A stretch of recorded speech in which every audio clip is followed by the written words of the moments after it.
ka Gambela to goro de gwich kan chang toto ban gwitin ko do badan ande kon ka wike ja ngai kon no Gambela ka jan gwasme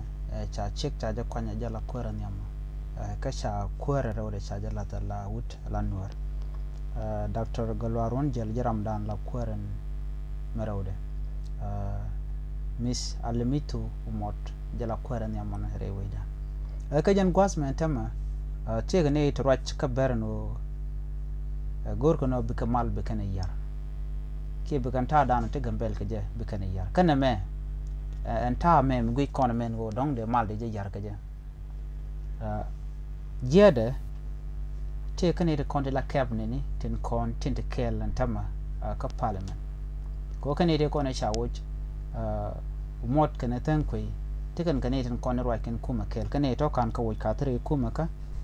kane te jakan kuma ko chebo niam la kuma Gambel ke mal bagwa ne me shane de te cha ko woj du kuma be action kan ka kwidian ka ba ka woj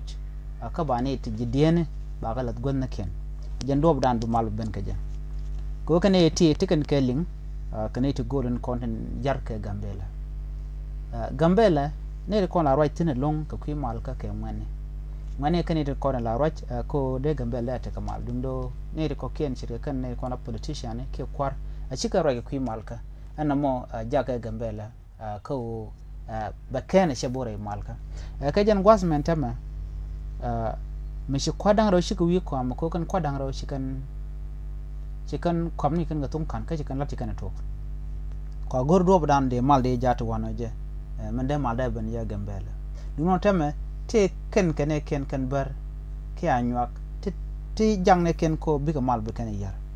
jur ko gor kan o de kan wor ba de kan ga yan mach ko do dan lat kan je enna me no bi kan to shi ga wor bi le deal ka kamo na me ba kan ke kuma federal